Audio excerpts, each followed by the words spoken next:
Welcome, gods and goddesses. I hope you guys are all doing well today. I wanted to talk about how we're going to use our pineal gland to manifest. There's a couple of different ways that we can activate our pineal gland for manifestation. But first, I want to talk about where your pineal gland is and what it's really used for. So, your pineal gland is located right above what I believe is the limbic system, but it's deep in the center of your brain, and it's sometimes it's known as the third eye. So when you cut the brain like in half and you turn it around, you can like kind of see that it kind of looks like an eye, and that's supposed to be your imagination location. Now what it's biologically used for is like your like your I want to say, hold on, I took notes on this before I say the wrong thing. It's used for your circadian rhythm and melatonin. But we're going to talk about how we use it for our imagination, intuition, and developing our own beliefs. So, what we have to do is we have to decrease the amount of frequencies that we have around us. This is why it's really important to manifest in the dark. I know that we don't understand like the importance of dark matter, but dark matter is very important in manifestation. Why? Because in the light you can see everything. You're like overstimulated while you're awake, and when you're in the dark, it's actually easier for things like in like dreams to be a little bit more realistic. Like that's why when you're sleeping you can remember your dreams a little better at night, right? Because you're not paying attention to what's going on in the world around you.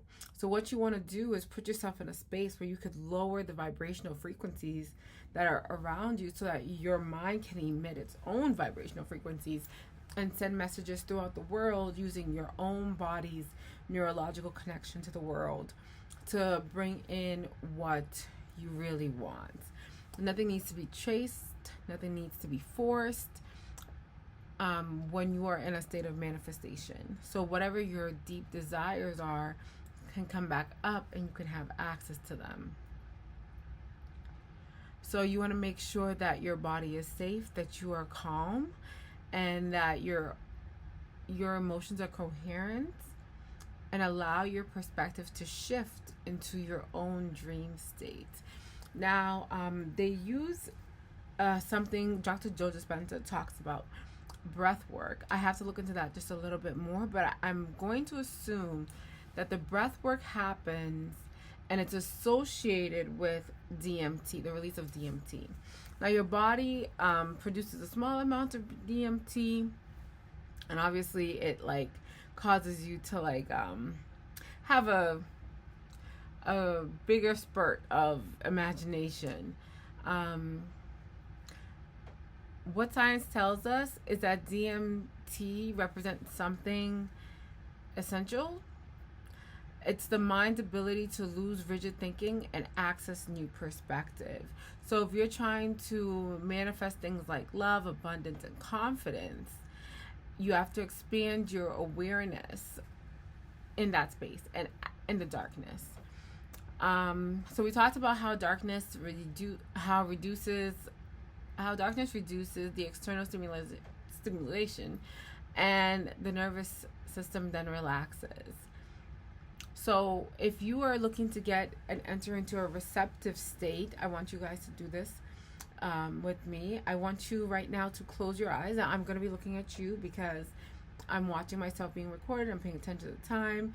But I want you to close your eyes and imagine yourself in darkness, in a quiet space, and take a slow breath in through your nose and release it through your mouth. In through your nose and release it through your mouth. I want your shoulders to now drop and soften, and to feel your body being supported. Relax your jaws, relax your back. Now we're going to activate the pineal gland. So bring your awareness to the center of your forehead. You could do this by tapping if that's what feels right to you.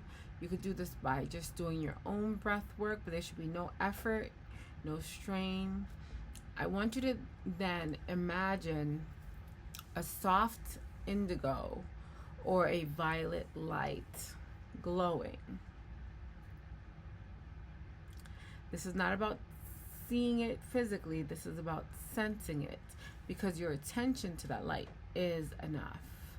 So now, if your focus today is love, I want you to see yourself in that light, feeling chosen, cherished, relaxed, and connected.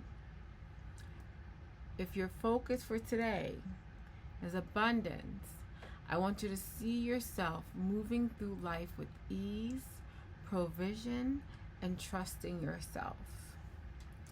If your focus for today is confidence, I want you to see yourself grounded, assured, and comfortable being seen.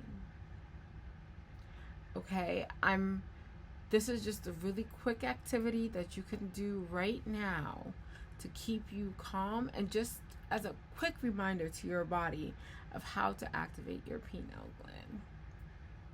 Now I want us to work on activating our emotions, because our emotions is now attached to our pineal gland, because we have to feel the sensation. Also, not just in our mind, but in our body. So if your emotion that you're desired to feel is in love, I want you to think about warmth. I want you to allow your body to be warm. If your emotion is about abundance, I want you to think about yourself as a child, if that's where you had the most abundance. But the last time that you felt like you had so much abundance in your life that you were overflowed with joy. So relief and gratitude should be the two sensations that you're thinking about when you're thinking about abundance. If your objective now is confidence, I want you to think about being calm and certain of yourself. Let the emotion spread through your chest, your breath as you exhale, and your posture. Because the emotions would teach the subconscious mind what it wants to expect. And what your body expects, it will allow. Now, release the image and open your eyes. Silently say to yourself, it is done. I trust the unfolding. Let me tell you something. In the state of manifestation, in working with your pineal gland, nothing should be chased or forced. You have to allow the universe to shift to give you what you most desire. You don't manifest by wanting more. You manifest by allowing and teaching your body to be familiar with certain spaces. So the darkness will obviously quiet the mind. Your stillness, as you are activating your pineal gland, will open up awareness, and your emotions create alignment. So I hope you return to these practices often, and I will see you on the next video. Remember that your inner world leads to your outer world. As within, so without. I'll see you guys in the next video. Thank you for watching. Bye.